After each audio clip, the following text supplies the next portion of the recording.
Tenemos el placer de contar con el doctor Rafael Sagredo, doctor en Historia por el Colegio de México, magíster en Historia también por el Colegio de México, profesor de Historia y Geografía en la Pontificia Universidad Católica de Chile, Premio Nacional de Historia, muy recientemente dado en el 2022.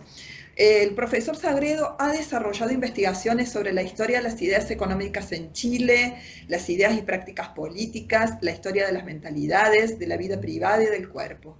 En los últimos años se ha orientado hacia la historia de la ciencia en América y en Chile, en especial en relación con el papel de los científicos en el proceso de organización y consolidación republicana, la formación de la nación en el siglo XIX y el ejercicio de la soberanía, todas las cuales se han materializado en publicaciones en Chile y en el extranjero. Desde el año 94 ha sido investigador en numerosos proyectos Fondesit, responsable de las publicaciones del Centro de Investigaciones Diego Barros Arana de la Dirección de la Biblioteca, Archivos y Museos de Chile desde el año 2000, que han hecho un trabajo magnífico, un trabajo editorial magnífico, debo decirlo. Es conservador de la Sala Medina de la Biblioteca Nacional, editor responsable de la Biblioteca Fundamentos de la Construcción de Chile, se desempeña también en el área de la gestión del patrimonio y de la memoria, tiene numerosísimas publicaciones vinculadas al estudio de José Toribio Medina, un referente ineludible para quienes trabajamos la Inquisición del Perú. Se ha reeditado en el 2025 el libro José Toribio Medina y su Biblioteca Americana en el siglo XXI, Prácticas de un erudito, editado por el Centro de Investigaciones Diego Barros Arana en Santiago. Lo muestro en analógico, la edición del 18. En el 2022, la formación de la Biblioteca Americana, José Toribio Medina como historia intelectual, en un capítulo de libro, en un libro homenaje a Carlos Marichal, editado por el Colegio de México. En 2020 también participó en un dossier que coordinamos junto a Miguel Rodríguez Lourenço y Susana Bastos Mateus. Su trabajo, José Toribio Medina, La Inquisición en América, los orígenes de un tema histórico, en Lusitania Sacra, número 42, por si lo quieren buscar. Tiene muchísimos otros trabajos que exceden esta presentación, editados en Francia, en Chile y en Colombia. Rafael, queremos escucharte a vos, así que yo dejo de presentar tu vasta trayectoria académica y comenzamos entonces a dialogar. ¿Te parece? Bueno, Bienvenido de sí. nuevo. Buenos días, buenas tardes a todos y a todas. Un gusto estar aquí. Gracias por la invitación, Jacqueline. A algunas de las personas que están aquí en la pantalla las conozco, nos conocemos, nos topamos. Otras solo virtualmente y a otras solo por sus libros, por sus textos, etcétera. De alguna manera me siento un intruso porque yo no soy un experto en estos temas. Apenas después de escuchar a Natalia y a Ignacio, quedo así como deslumbrado de la erudición tipo Medina y de las reflexiones. Pero bueno, gracias a tus preguntas podremos tratar de aportar algo. Lo que pasa es que necesitamos de tu intrusión, Rafael, usando tu término, digamos, para que nos cuentes un poco acerca de Medina, de quién fue José Toribio Medina. Y la pregunta va en realidad, ¿qué representa para Chile, ¿no? Y para la historiografía chilena. Sabemos que ha cumplido este año, fue el aniversario del centenario, ¿no? De la donación de Medina de documentos y su biblioteca a la Bueno, Biblioteca mira. Nacional. Evidentemente es una figura que está en el presente de Chile. Contanos un poco sobre esto. Bueno, mira, voy a contar una anécdota. Cada vez que me tocaba exponer sobre Medina en diferentes congresos de americanistas, en Europa, en América Latina incluso, y en Chile, ni que te digo, siempre te comenzaba diciendo, bueno, estimados colegas, tengo el problema de que si hablo, si explico quién es Medina, quizás muchos se van a ofender porque es obvio que sabemos quién es Medina. Pero si no explico nada, otros se van a ofender porque ¿cómo no explica quién es Medina? Entonces, esto mismo lo puedo plantear aquí. Me quedo en un punto intermedio. José Toribio Medina es un historiador chileno que nació en 1852 y murió en 1930. O sea, una existencia bastante larga para los cánones de la época. en un Chile que las expectativas de vida a fines del siglo XIX eran 30 años. Él vivió 78. Y fue abogado por imposición paterna, pero una vez liberado de eso, desarrolló su verdadera vocación, que es la historia. Y fue un coleccionista, un erudito, un polígrafo, bueno, tiene muchas un impresor, un editor, un recopilador, un transcriptor, un traductor. Bueno, una personalidad cuyo lema, y lo grafico, era: he trabajado mucho y me he cansado poco. Sí. Lo que, lo que puede hablar de Chile, pero podríamos hablar de América Latina y más todavía.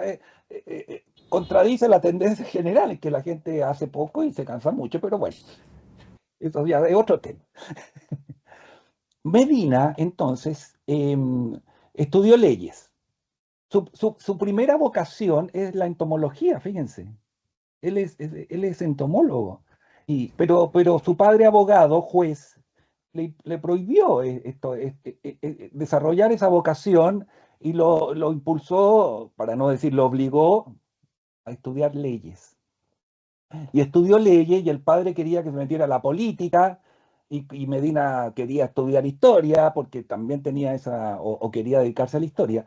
Estamos hablando de los años 60, 70, 1870. Y finalmente, y a propósito del tema de hoy, que es Perú, ¿no? De alguna manera, ¿cierto?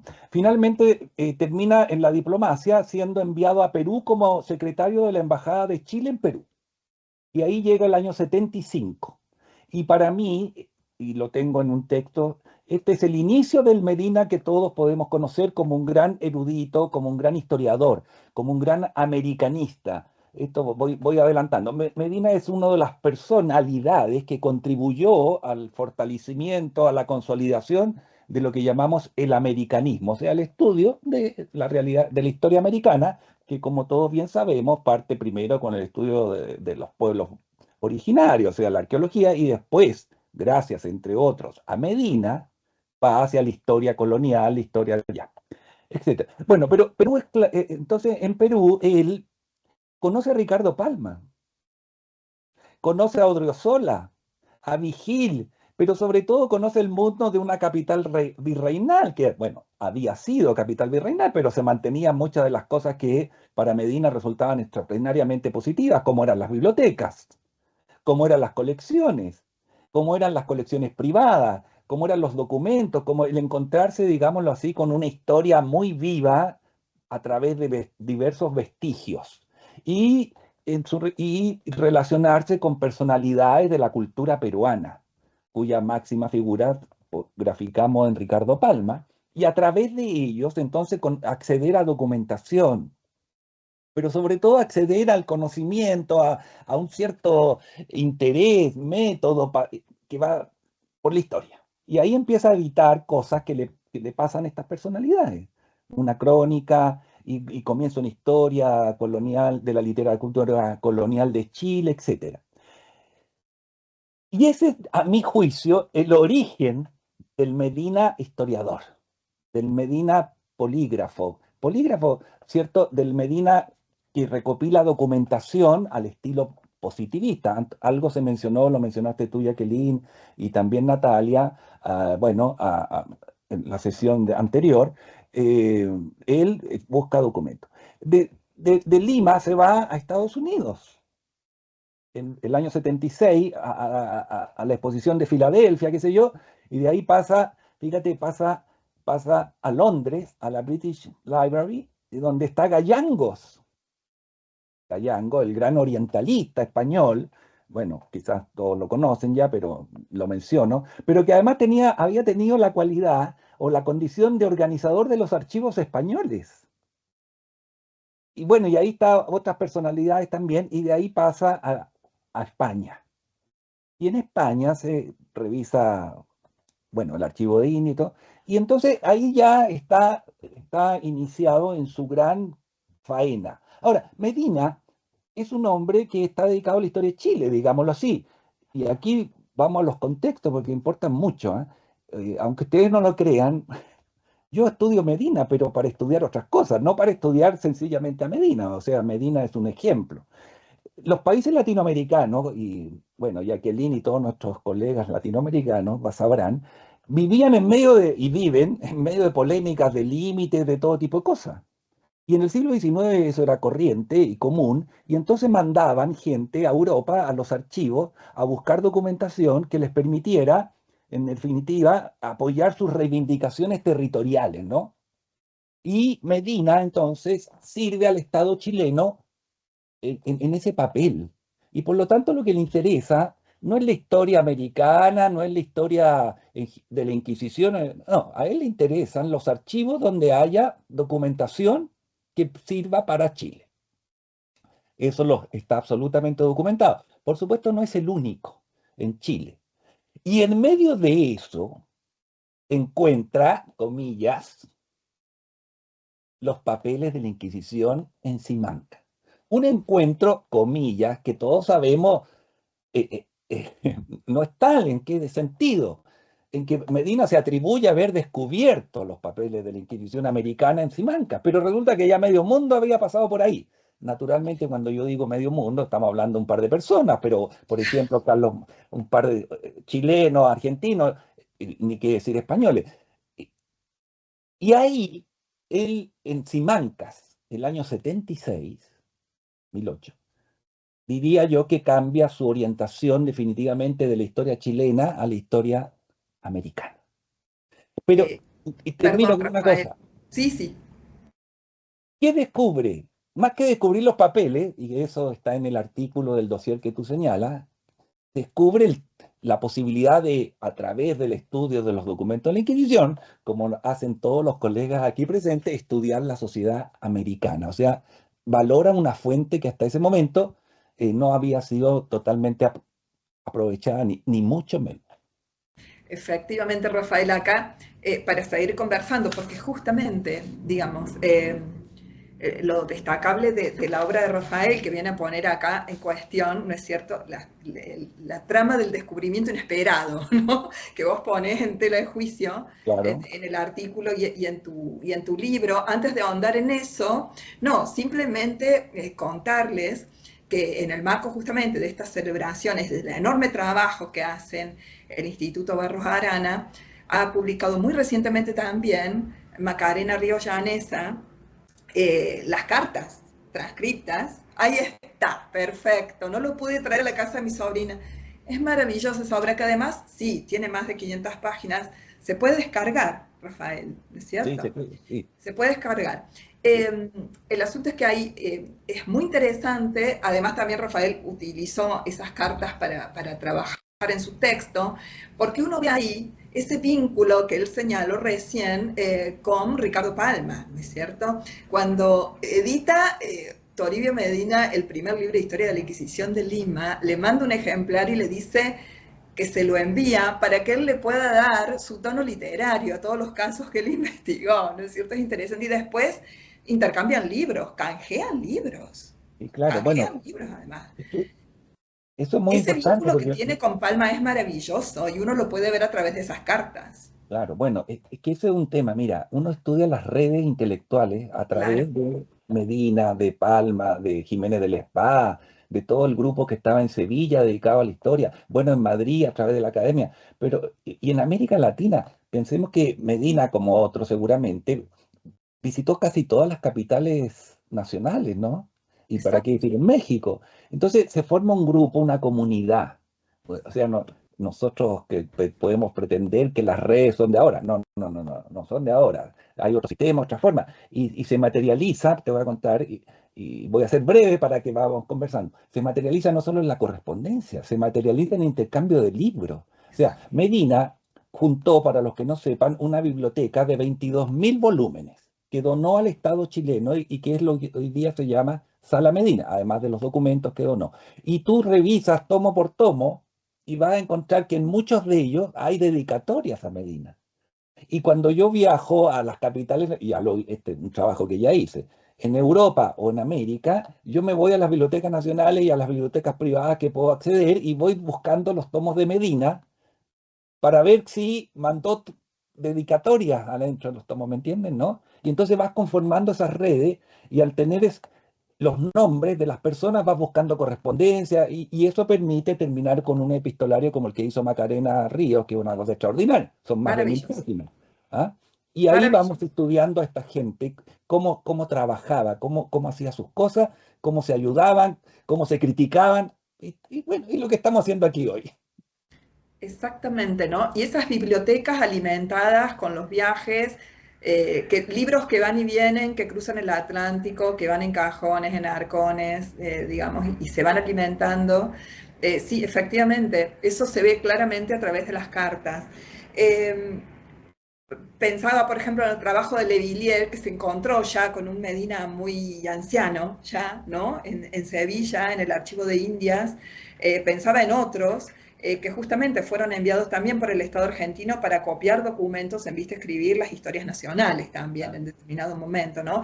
Y que muchas de estas copias que sacaron de los archivos españoles terminaron donando, por ejemplo, en el caso de Le Villiers, a la Universidad de Buenos Aires, ¿no? La Universidad de Buenos Aires enviaba gente por 30 años. Digo, hoy empezamos hablando de las dificultades que tenemos de trabajar en las universidades hoy, por 30 años o por 20 años, de ciertas personas para hacer copias de documentos y que los Claro, enviaran a Argentina. hoy hay que ganarse un proyecto o esperar una pandemia que permite la digitalización, las dos cosas que Tal cual, tal no cual. son lo más deseable, la Es segunda sobre todo. la segunda, tal cual. Rafael, volviendo entonces a esta idea de las tramas de ese descubrimiento inesperado de los documentos producidos por la Inquisición en el archivo de Simancas, ¿no? Cuando uno lee la obra de Medina, cree que se pasó media vida en Simancas. Lo No, digo así, claro, rápidamente. Cuando leo tu libro me encuentro con otra versión.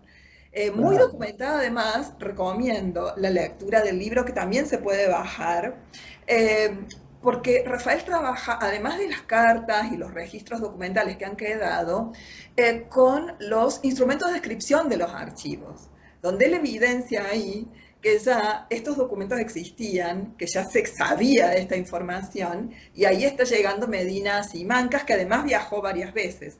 Claro. Contanos, Rafael, te escuchamos Bueno, atentamente. lo primero que habría que decir es que él se atribuye un descubrimiento y el contexto nacional, estoy hablando de Chile, le endilga el descubrimiento y lo pondera como un gran descubridor. ¿Y por qué? Entonces la pregunta es, ¿por qué hacen eso si todos sabemos cómo son las cosas? Bueno, entre otras cosas porque estamos en el proceso de laicización, de secularización, estamos en un proceso en Chile en donde se están dictando las leyes laicas que le quitan poder a la iglesia y hay una gran discusión, hay ataques, van y vienen, y resulta que cualquier cosa que contribuya a desprestigiar a la iglesia, para los liberales de la época, para el presidente liberal, resultaba muy bien. Y ahí tú tienes las cartas, como has mencionado en este epistolario y en mi libro, entre Medina y el presidente liberal, en donde el presidente le dice, oiga, qué bueno que encontró esto. Y después le dice, hemos ganado las elecciones. ¿Me entienden? O sea, Sí. esto no es una cosa así, una casualidad. Y entonces se va construyendo el mito del descubrimiento, que por supuesto los biógrafos, amigos y todo lo demás de Medina incrementan con el tiempo y en cada aniversario de los 50 años de trayectoria, cuando murió, los 100 años de nacimiento, se incrementa. Hoy día hacemos otro tipo de historia en donde podemos ser críticos sin por eso desconocer que el hombre hizo una labor absolutamente extraordinaria. Bueno, él entonces copian en Simancas los archivos, o sea, copia, resumen. Él manda a hacer copias, no es que las copie él, copia también, pero todos sabemos, hay copistas hasta el día de hoy, ya, hoy día. Eh, y se trae toda esa información, sin perjuicio de que Medina, y otra característica de él, viajó mucho y permaneció largas temporadas en Europa. No 30 años, pero a veces 2 años, otras veces tres. Y su centro absoluto era Madrid, Sevilla y por supuesto los archivos españoles. Entonces, pero en general lo que termina haciendo sus series sobre la Inquisición, que son la Inquisición en México, en el Río de la Plata, en Nueva Granada, en Filipinas, en Santiago de Chile, qué sé yo, eh, fue documentación que trajo a fines del siglo XIX, ¿ah? Y que aprovecha para toda su obra. Y pasa rápidamente a otra cosa, ¿no? porque quizás no saben, claro, la serie Inquisición es muy importante y a ustedes les interesa mucho y como partió en la mañana temprano, Jacqueline dijo, es ineludible. Porque podremos decir, mire, Medina copió esto, copió mal, no hizo esto, no hizo lo otro, pero ahí está Medina con sus documentos. Pero después él siguió con la imprenta en América, que es mucho más extensa en términos de temporalidad y de tiempo destinado por Medina a esto. Y la imprenta en América, ¿cierto? Esto es interesante porque él decide, mire, yo estudié la Inquisición, una cosa atroz, terrible, algo que es una vergüenza para la humanidad. Y ahora quiero estudiar algo que represente algo un poco más valorable. El papel de la cultura en nuestra sociedad. ¿Cuál sociedad? La sociedad americana, la sociedad chilena. Y esto lo voy a representar a través de la producción de las imprentas en América. Esto creo que es necesario que se conozca, que se sepa que el origen de esto viene de esto otro, ¿ah? De la Inquisición que lo lleva a un estado diciendo, mire, ya, esto ya...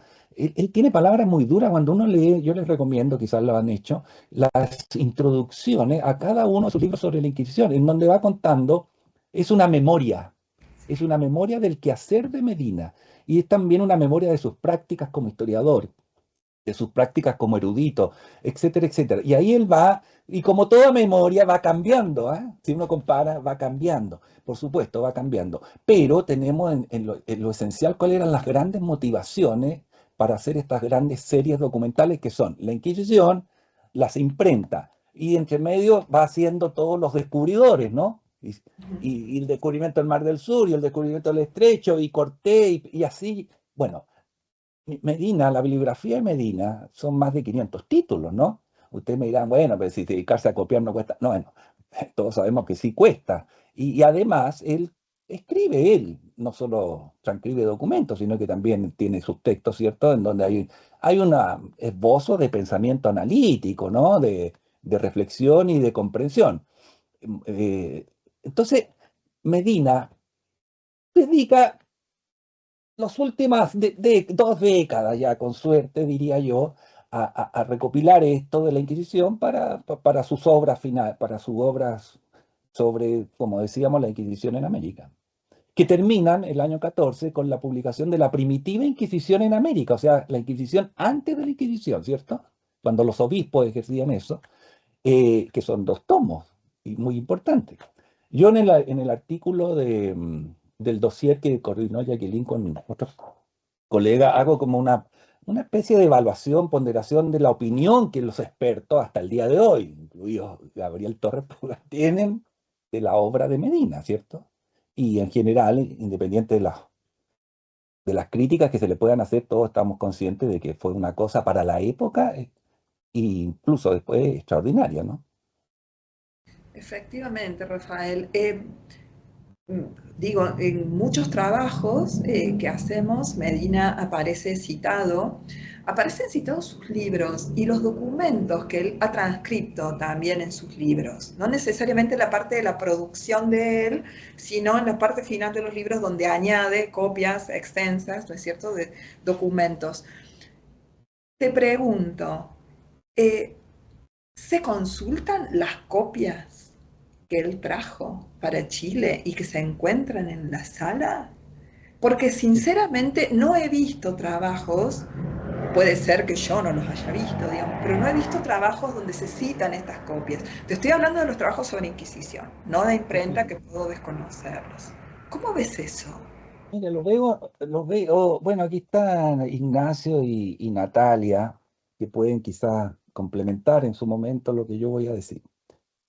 Yo trabajé 35 años en la Biblioteca Nacional de Chile, además de la cátedra universitaria y todo eso.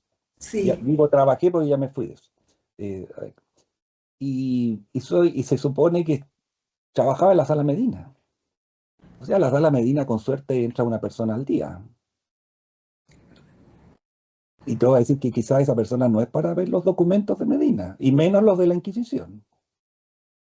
Medina es un personaje en Chile casi absolutamente desconocido, diría yo, salvo para algunos especialistas, entre los cuales tenemos aquí 2. pero no es un personaje público, ni mucho menos. No, no. Su grado de popularidad no está a la altura de lo que hizo para el patrimonio, no voy a decir nacional solamente, americano.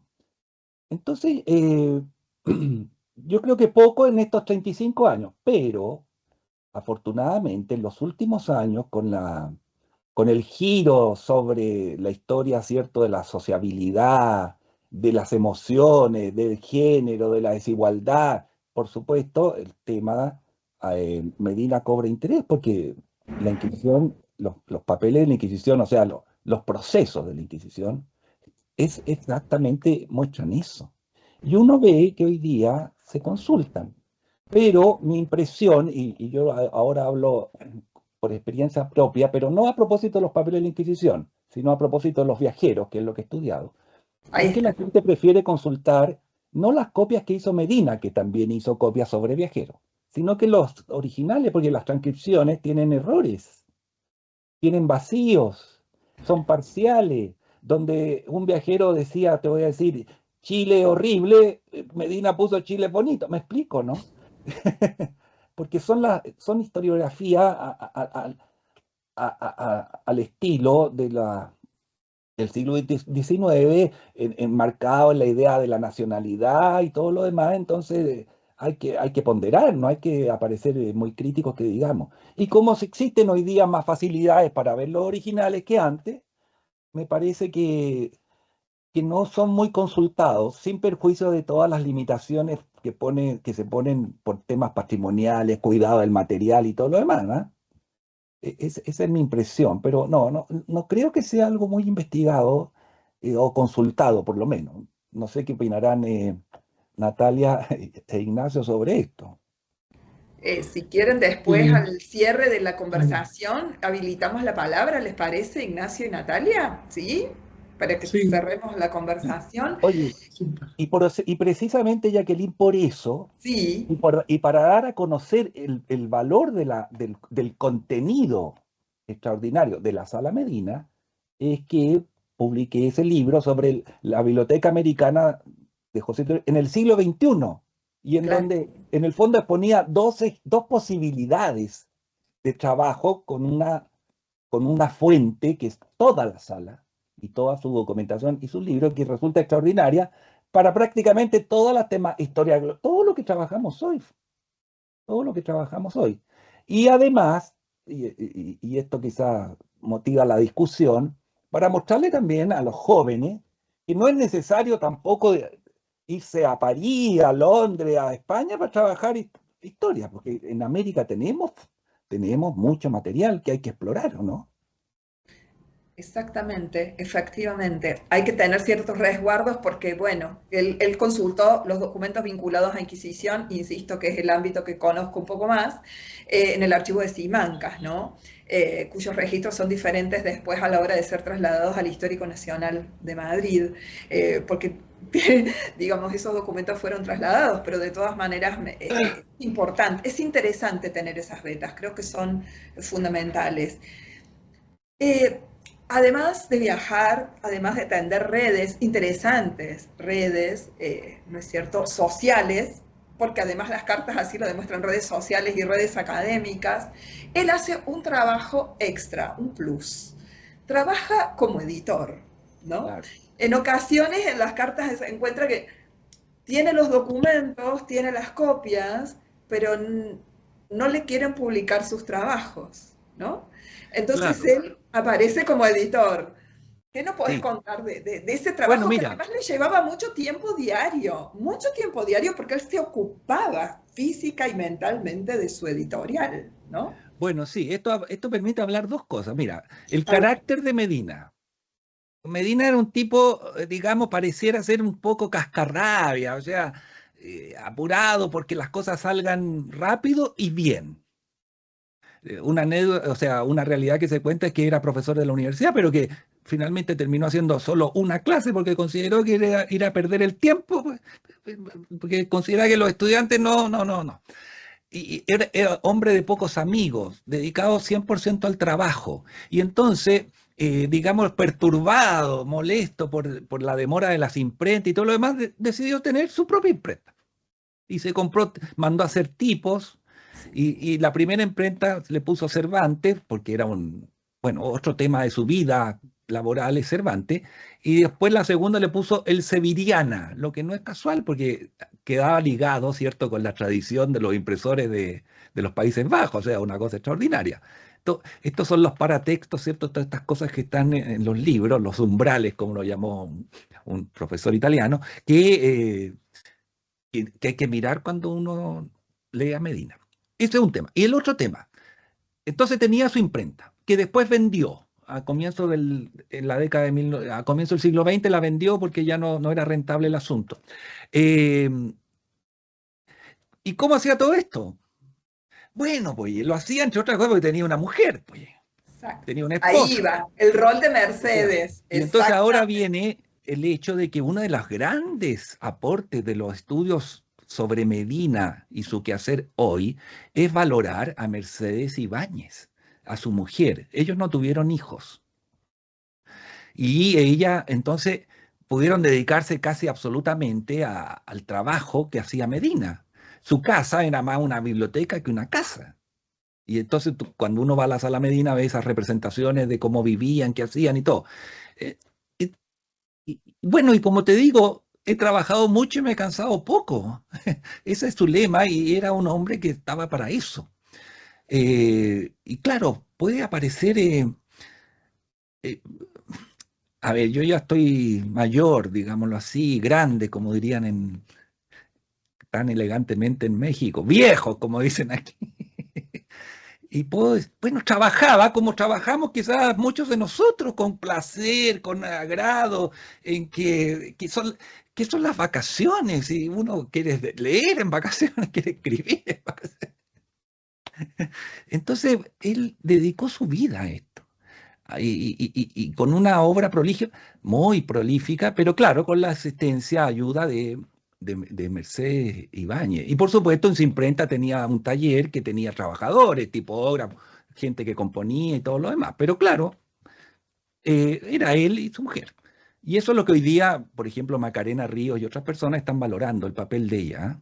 Exactamente. El papel de Mercedes que además señalan ahí, bueno, yo creo, ya no sé dónde lo leí, o hablando con Macarena Ríos en Chile, ¿no? Cuando estuve en febrero, pero que ella también hasta hacía transcripciones paleográficas, ¿no? Que Claro, tenía una claro. facilidad enorme para Sí, poder leer letras de otros siglos, paciencia que él no necesariamente tenía, incluso hablaba magníficamente inglés, y todos esos vínculos, ¿no es cierto?, que totalmente. tejieron ellos exactamente a la hora de consultar documentos en Inglaterra, los hizo ella, ¿no? Salvo el primer viaje que mencioné, porque Que va estaba solo, soltero, que fue solo. No, claro, todos los viajes eran con ella. exacto. Todos, todos después, todos. Las estadías en el extranjero eran con ella. La única vez que estuvo un tiempo más largo solo fue después de una guerra civil que hubo en Chile en el año 91, en que él apoyó a la causa perdedora, y entonces se mandó a cambiar y se fue a Buenos Aires Fue a Buenos y Aires a, con Mitre, y a La sí. Plata, al Museo de Historia Natural, y ahí compuso la imprenta en el Río de la Plata, que fue el regalo uno de los regalos que es un libro magnífico, una cosa grande, qué sé yo, estupendamente editada, que llevó a la Exposición Mundial del año 1892 a España, ¿no? A propósito de los 400 años del descubrimiento de América. Pero en general estaba siempre con su mujer. Y hablando de eruditos, ¿no? Y de quienes también compilaron documentos, estoy pensando en Mitre, ¿no? Nada Bueno, más y claro, nada era menos, muy lo que representa amigo para con, la con historiografía. Mitre, con Francisco Pascasio Moreno, el Perito Moreno, y así Exacto. en toda América Latina. Por eso el epistolario resulta tan, bueno, la gente de la John Carter Brown Library, por supuesto, la gente de la British Library, era miembro correspondiente de la Academia de Real Academia de la Historia, y participaba de las tertulias en Sevilla. Bueno, ¿qué te puedo decir? O sea, ahí hay un mundo que es a través de Medina se puede conocer, que es cómo funciona esta intelectualidad que está dando forma al americanismo. Y Paul Rivet, Paul Rivet, ¿cierto? Que el francés, que padre del americanismo y todo lo demás, cuando muere Medina hace una nota biográfica que muy ponderada, en donde muestra todo lo que significaba para los estudiosos de América este trabajo. Y se dice, bueno, ¿y qué va a pasar ahora? Batallón, etcétera. Sí, Pero claro, es un mundo. Yo creo que Medina, salvo el trabajo extraordinario que vemos, ¿no? Porque está ahí, no hizo nada diferente de lo que hacía un americanista en esa época. en la época. Tener sus libros, transcribir, escribir, etcétera. O sea, es un representante muy adecuado para graficar ese cambio de siglo, ¿no? Ese cambio de siglo. Y claro, después en el siglo XX viene la historiografía ya, la historiografía más analítica, comprensiva, como la entendemos hoy, en donde, claro, Medina pierde valor porque en Chile, por ejemplo, se asocia al positivismo, Ramplona, la crónica seca. Bueno, y nuestro papel sería mostrar que puede haber algo de eso, obvio, pero que dentro de eso hay un venero, una fuente, una joya, o sea, una cosa extraordinaria para estudiar las sociedades. Porque Medina, fíjate, dicen una frase lo siguiente: yo quiero estudiar la Inquisición, quiero estudiar la historia colonial para entender por qué somos como somos hoy. No, no, esto no es para como una nostalgia hacia el pasado, o sea, como todo buen historiador en mi concepto, hacía historia para entender la contemporaneidad, pues, ¿no? Y para proyectarnos, no va a quedarse ahí en el pasado.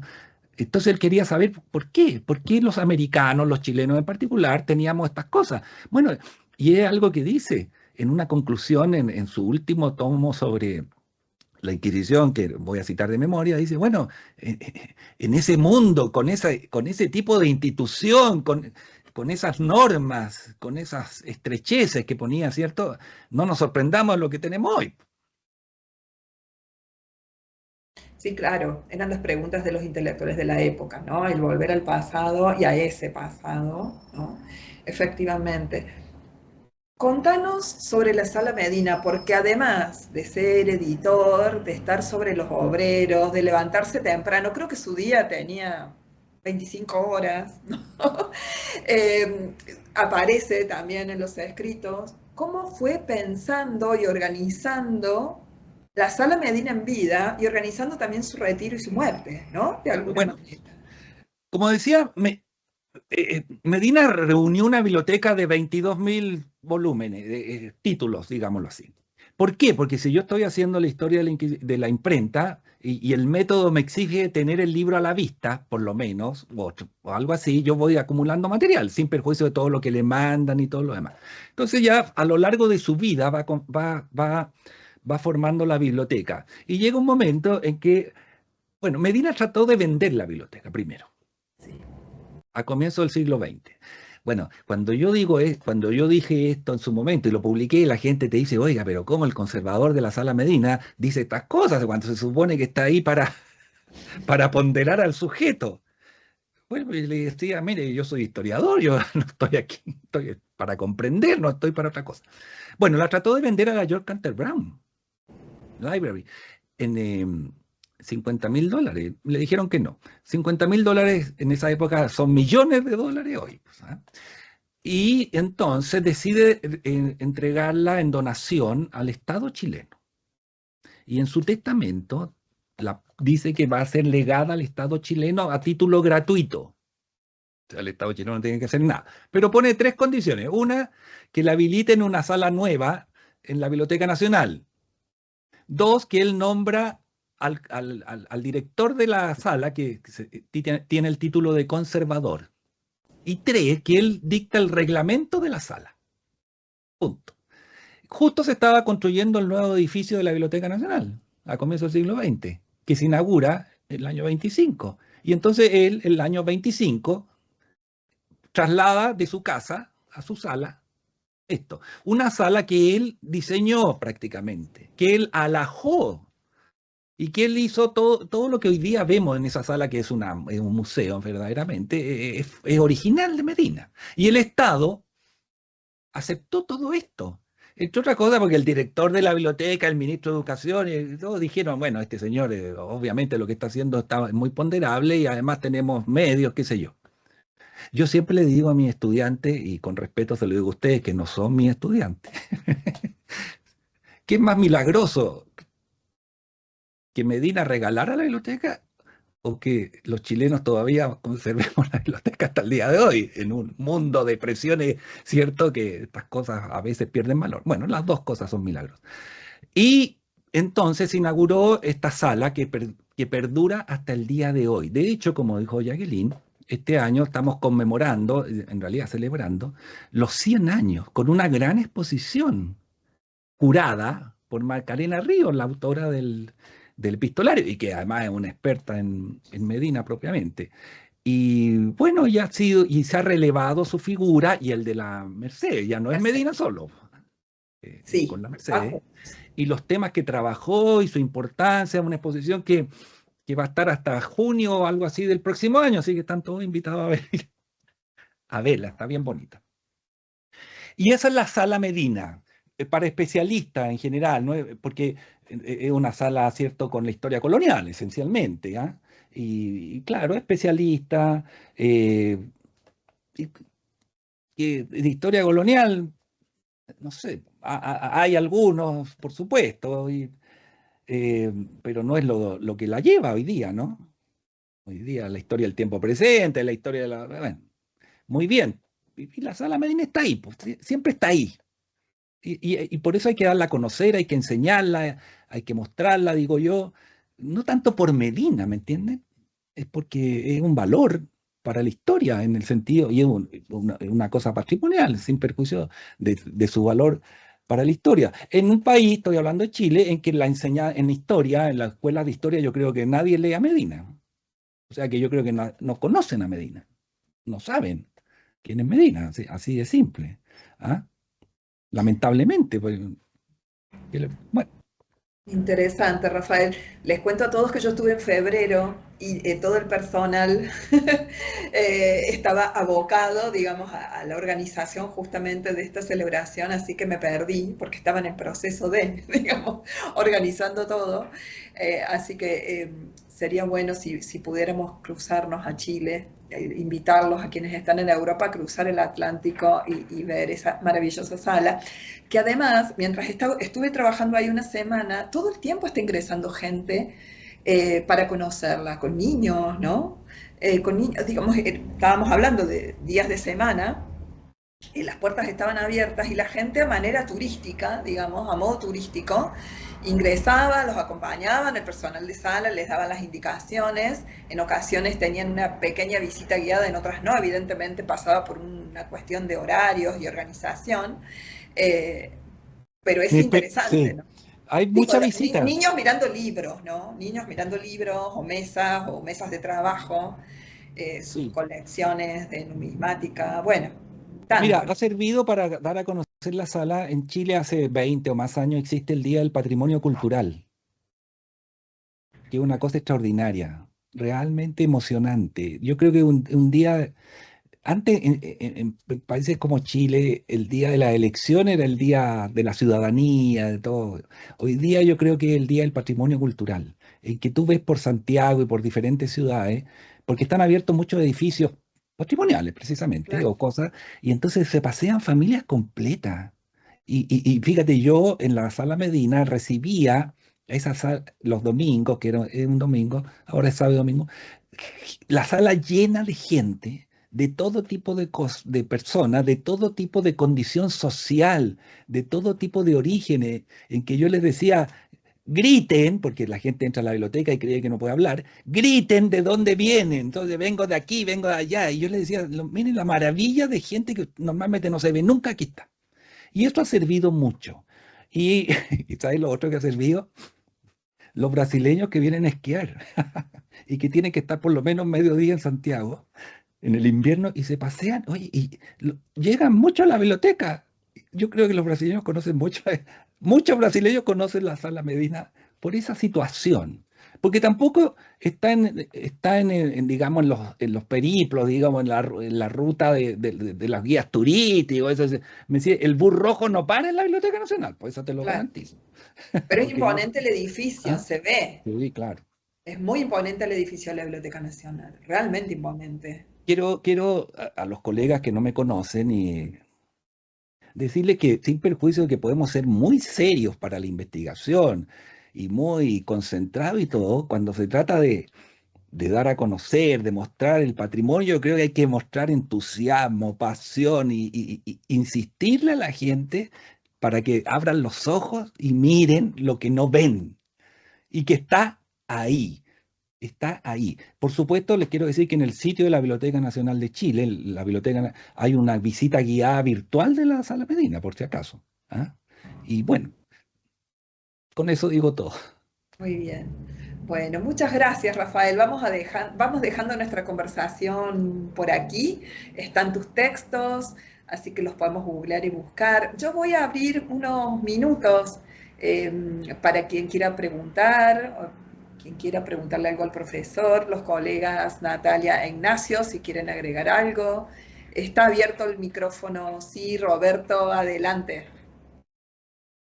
Bueno, gracias al profesor Rafael Segredo por toda por la información que nos ha dado de Toribio Medina, que siempre ha sido un personaje que me ha interesado particularmente, que bueno, con el que he trabajado, ¿no?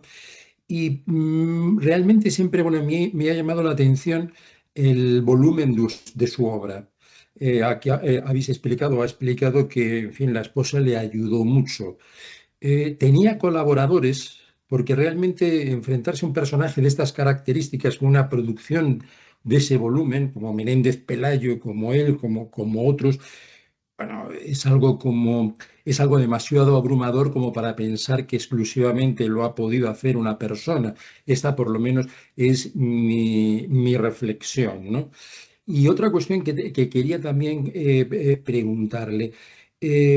¿Toribio Medina tuvo algún tipo de proyección, no voy a decir de discípulos, que bueno, esto es muy difícil de hablar en la época, pero tuvo, dijéramos, alguna persona que ha llegado a él, que se formase con él, que continuase la labor que él realizó o que él estaba realizando?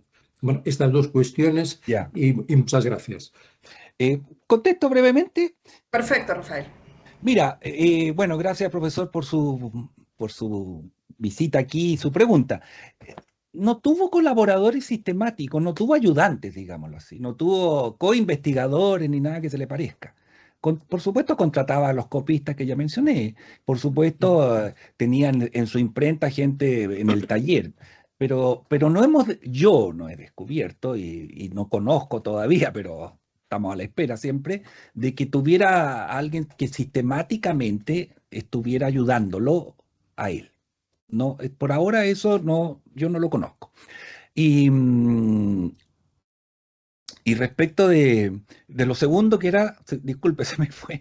Eh, Eh, el discípulo. los Bueno, sí, colaboradores. mira, tuvo discípulo que, particularmente uno que se llama Guillermo Feliú Cruz, y que fue, y que fue la persona que él nombró como el conservador de la Sala Medina el año 25, y que fue el y que era una persona en esa época de unos 20 años que no había hecho estudios sistemáticos ni nada que se le vea, pero era un entusiasta de la historia y todo lo demás, y fue su gran colaborador, digamos, entre el 25 y el 30 que muere Medina, particularmente en lo que significa trasladar la biblioteca de su casa a la Biblioteca Nacional y ordenarla. Y en medio de todo ese trabajo, sabemos, convivieron, hicieron amistad, conversaron, etcétera, y entonces Feliu Cruz se transformó en el guardián, digámoslo así, de la obra y de la memoria de Medina. Fue el gran organizador de los homenajes que se le hicieron,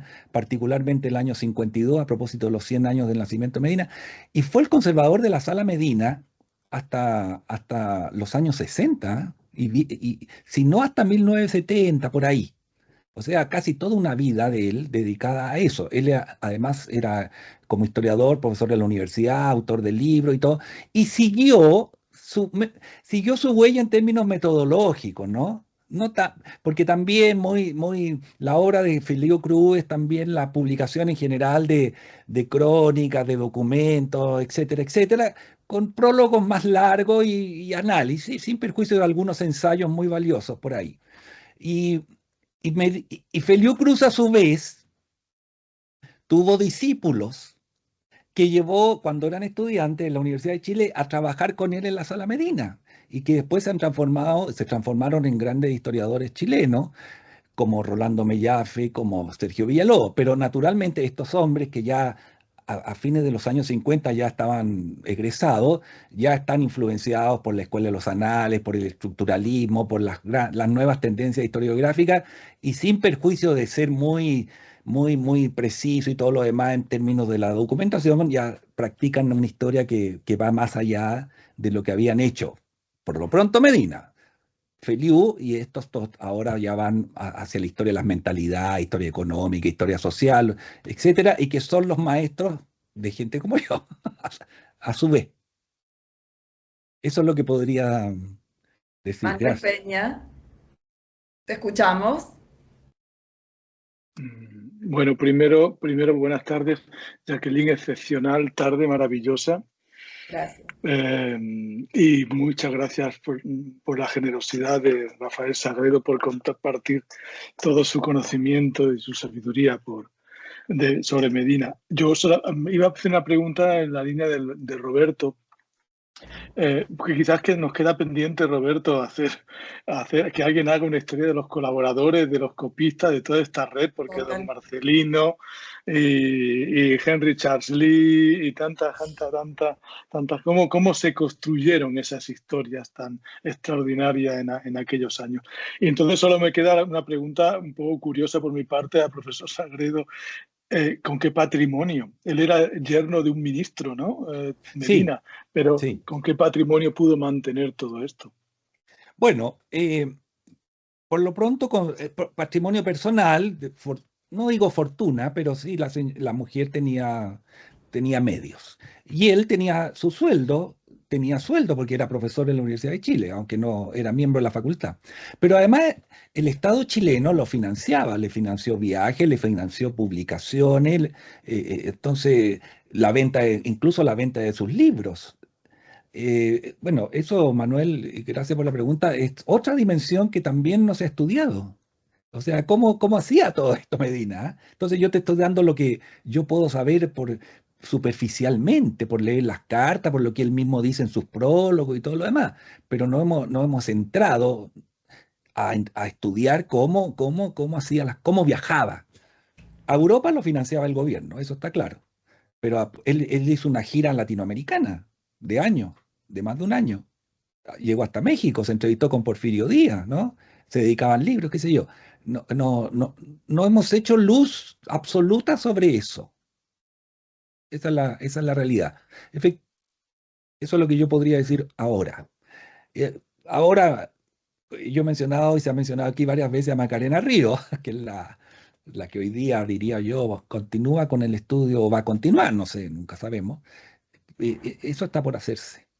Está por hacerse y que yo sepa, en la Sala Medina, que hay muchas fuentes, así como hay libros, hay documentos de Medina privados, eh, están sus libretitas donde tenemos los gastos, ¿no? Pero no sabemos de dónde sacar, Las vi, son una ¿cierto? maravilla. Sí, sí. Las vi. Impresionante, impresionante. Natalia, Natalia,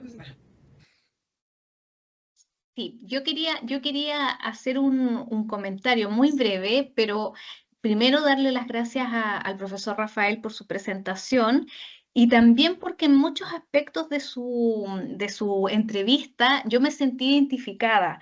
¿En qué sentido? Yo viví muchos años en España, toda mi etapa de doctorado yo la viví en España. Entonces yo honestamente, y lo digo muy claro, nunca tuve la necesidad de recurrir a las fuentes transcritas por Medina. ¿Por qué? Porque como estaba en España, para mí lo más fácil era ir al archivo, instalarme ahí y hacer mis trabajos investigativos. Pero ¿qué ocurre para la pandemia? Me encuentro con que ya todo lo que había revisado no es necesario que vuelva a revisarlo. Entonces comienzo a buscar información y me percato de la cantidad que hay en Memoria Chilena, que es un portal web donde está casi toda la obra de Medina digitalizada. Y obviamente que ahí a mí me surgió toda una maravilla, un mundo. ¿Y por qué digo que me sentí identificada cuando Rafael nos decía, ¿para qué, em, por qué descartar esta información cuando en realidad ahí tenemos todo un mundo por descubrir, por reinvestigar, por reanalizar? Y lo digo porque hace poco, por cuestiones personales de investigación, descubrí a una hechicera que no está en el archivo histórico porque su relación de causa está perdida, pero sin embargo Medina la nombra. Y como Medina la nombra, yo empecé a buscarla y me percato que hay todo un debate intelectual del siglo XIX, y que eso sobre todo lo digo pensando en los futuros investigadores, porque es un tema que tampoco se ha tratado para la historiografía chilena, de cómo los intelectuales chilenos comienzan a debatir en torno a la Inquisición. Si es importante, si no es importante, y por supuesto ahí recurrí a los escritos del profesor también Roberto López Vela, porque él ya había hecho esa investigación para la península ibérica, los tribunales de la península ibérica, pero me percato que hay una cantidad de información, de documentos que se están construyendo, que se están escribiendo en el siglo XIX y en el que la Inquisición no pasa desapercibida y que es información exclusiva de la biblioteca y de la Sala Medina. Entonces ahí quiero hacer hincapié un poco en la importancia también de a veces recurrir a estos documentos que en algunos aspectos pasan desapercibidos, pero que hoy, que estamos con toda una reconstrucción del discurso histórico, de las nuevas técnicas historiográficas, y donde además ha habido toda una conexión pospandémica en el que nos hemos dado cuenta de la importancia de la digitalización de los archivos, sin obviar, por supuesto, los originales inéditos que están en papel, pero de cómo podemos a partir de esta información volver a repensar en los estudios inquisitoriales y sobre todo en los del siglo XIX. Gracias, gracias. ¿Una cuestión más? ¿Alguna pregunta más? ¿Un comentario más? Estamos cerrando. Ahí hay una. Doris Moreno, te escuchamos. Sí, muchísimas gracias, profesor Sagredo, por esta estupenda conversación. Muchas gracias de aquí. En realidad no es una pregunta. Le escuchaba al profesor Sagredo y pensaba, por ejemplo, en los paralelismos con Henry Charles Lee y sus trabajos la dirección de su imprenta también muy implicado en la impresión de libros en Pensilvania, y pensaba también en Luis Usoz y Ríos, que hizo toda su biblioteca y todas sus investigaciones gracias a un buen matrimonio, que su esposa aportó la cantidad de dinero suficiente. Y a un matrimonio liberal. Ellos tampoco tuvieron hijos, un matrimonio liberal que le permitió a Luis Usoz viajar y además trazar su propia red de corresponsales, pues como hizo Toribio Medina o como hizo Henry Charles Lee. Y realmente resulta un mundo fascinante, esta especie de república de las letras reactivada para el siglo XIX, con esa correspondencia de libros, de textos, de noticias, de gente que a veces incluso estaba en las antípodas, ¿no? En las antípodas ideológicas, pero que eran capaces de construir una relación amistosa, aunque fuera epistolar, a partir de ese interés común por las letras, por la Inquisición o por el americanismo, por las problemáticas del presente, como muy bien ha subrayado el profesor Sagredo, sobre el impacto del Santo Oficio y su herencia hasta el presente. Era solo esos fantasmas han aparecido mientras escuchaba al profesor Claro, Sagredo. Muchísimas pero gracias. gracias, Dori, pero que además, a propósito de lo que tú mencionas, uno de los grandes amigos, y que es uno de los 7 amigos que tuvo Medina nomás, es el arzobispo de Santiago, que era gran historiador, Crescente Razzuri, y que por supuesto en materias como esta de la Inquisición tenían posiciones un tanto diferentes. Y era una amistad cultural, una amistad muy entrañable, bueno, hay un discurso Medina, etc. Entonces, es un ejemplo también para, digámoslo claramente, para los tiempos que corren en que las enemistades surgen de la nada. Y a propósito de lo que tú señalas de la oportunidad, claro, olvidé decir que la Sala Medina ofrece la oportunidad también de estudiar lo que conocemos como arquitectura bibliotecaria. Sí. Y de hecho, en Chile hay arquitectas dedicadas a esto, entre otras cosas. Y la curiosidad que representa una sala del año 1920, en donde los libros están en la misma sala, no está separada el depósito de la sala de lectura. Cuando ya en esa época la arquitectura bibliotecaria había separado aguas, ¿no? Pero ahí tenemos entonces el afán de Medina de exhibir su colección, como por lo demás hacemos mucho en su momento. Queremos que alguien vea nuestros libros, nuestra biblioteca, o sea, algo ya propio de la humanidad. O sea, rescatar las innumerables posibilidades que nos da una personalidad y un trabajo como el de este sujeto, que se replica en casi todas las grandes capitales, ciudades de toda América, del mundo, o sea, no es algo exclusivo de nosotros. Esto tiene interés, a mi juicio, y yo me entusiasmo, Jacqueline, tú me puedes cortar cuando quieras, porque nosotros en nuestros países se tendía y se tiende a hacer la geografía de Medina, no a comprenderlo y a creer que es el único. Y como siempre tengo presente esa frase de Ramón y Cajal, cuando gana el premio Nobel, que le van los españoles a felicitarlo y dice, usted único, y le dice, mire, qué lástima que yo fuera el único en España tan brillante, ¿me entienden, no? O sea, debe haber mucha gente así que no hemos estudiado y que está a la espera de que los descubramos en verdad. Muchísimas gracias, Rafael. Muchas gracias.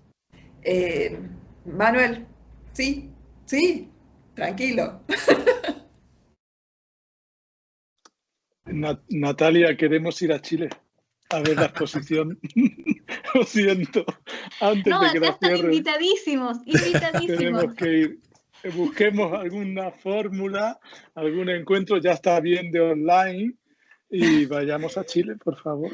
¿No? Bueno, como anécdota, comentar que hace un par de semanas atrás estuvo el profesor John Chuchak en Chile y se fue un día entero a la biblioteca y me contaba muy emocionado, que había quedado pero impresionado. Me dijo, encontré una cantidad de documentos, Natalia, me dijo, que ni siquiera en México están. Entonces me decía, bueno, al igual que Jacqueline cuando estuvo acá en febrero, por eso todos invitados a que vengan a Chile y a conocer la biblioteca acá. Lo comprometemos al profesor Sagredo para que dé una charla personalmente. Eso es. No sé. ¿Qué daríamos por tenerlos acá conociendo y paseando y comiendo y viendo la biblioteca? Perfecto, todo eso, todo. Bueno, ha sido un placer. Muchas gracias a todos. Vamos cerrando el evento de hoy porque el otoño europeo se está haciendo de noche. Nosotros acá todavía no hemos almorzado.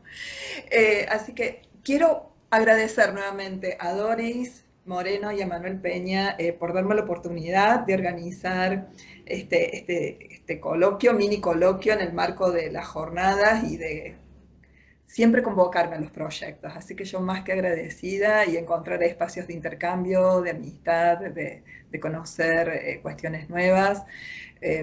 Así que bueno, gracias a los queridos colegas Ignacio y Natalia, gracias Rafael de nuevo por aceptar esta invitación y este desafío de estar entre inquisidores y comisarios de la Inquisición. Fueron muy amables, muchas gracias. Somos buena gente, no tenemos mala fama, pero bueno. Bueno, entonces damos por cerrado el día de hoy. Doris, no sé si querés aclarar alguna cuestión. Bueno, el martes que viene tenemos el último ciclo, ¿verdad? Eso era la única cosa que quería añadir. El próximo martes tenemos la sexta y última jornada. En esta ocasión, bueno, hemos hecho un viaje virtual y hemos peregrinado desde Barcelona a Madrid, desde Madrid a Ciudad de México, a Salvador de Bahía, a Córdoba, Argentina, y ahora todavía nos queda Bolonia. Nos vamos a Italia con Vincenzo Lavenia y con un programa estupendísimo. Será la última jornada de este coloquio que está siendo extraordinario, pienso, y solo les invito a todos ustedes, les convoco a encontrarnos el próximo martes en Bolonia, aunque sea virtualmente. Muchas gracias. Gracias, Que tengan buen Luis. día. Que terminen bien el día. Gracias. Adiós. Chao. Adiós. Adiós.